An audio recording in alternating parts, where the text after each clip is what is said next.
Oscar Wilde was a great Irish playwright, essayist, novelist of the 19th century. Most famous today for the tragic end of his career. He was very much a darling of society. He was a wit, but he was also homosexual. And ultimately, he was prosecuted for homosexuality and spent time in Reading jail, which really sort of broke him physically and mentally as a human being. But he represents in some ways the harbinger of the modern notion of the artist as transgressor. What marked Wilde out was his refusal to conform, his flamboyance, his defiance of social conventions. In the 19th century, that got him sent to prison. But he's an almost prophetic figure in that today, all of our artists are transgressive figures. All of them delight in thumbing their noses at traditional moral standards and moral conventions. So Oscar Wilde is this remarkable artist as hero, as transgressor figure in the late 19th century. I think what one sees in the 19th century is a shift from, we might say, the artist as a moral ideal to the artist as an aesthetic ideal. Think of Jane Austen's novels. The purpose of Jane Austen's novels is really to cultivate virtue. They're long narratives about the emergence of virtue and the formation of virtue in various characters.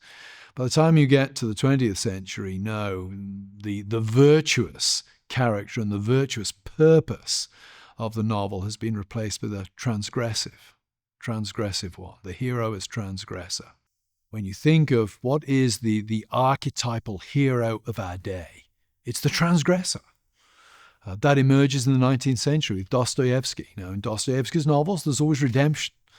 But the interesting thing about Raskolnikov in Crime and Punishment is he's a transgressor, and he makes that very Nietzschean argument in his essay on crime. Raskolnikov lays out this argument where he says, the higher man is known by the fact that the normal rules don't apply. He breaks the normal rules. And that, of course, is what Raskolnikov does. He murders the moneylender in order to demonstrate his moral superiority to those who simply follow the rules. And that's become the default in modern culture, whether it's Clint Eastwood in a spaghetti western in the 1960s, whether it's Chigurh in No Country for Old Men, the Cormac McCarthy novel.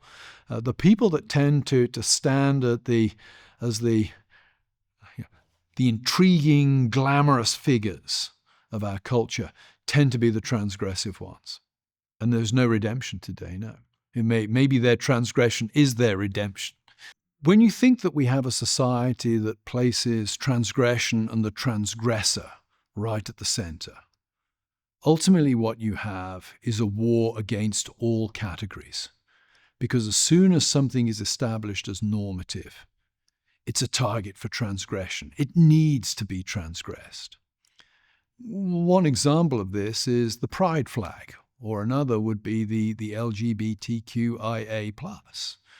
When you think about how the pride flag keeps changing, or how we keep adding letters to the rainbow, well, the reason for that is as soon as you stabilize the rainbow, you're excluding somebody. And so you have to transgress that boundary to include that group or that person.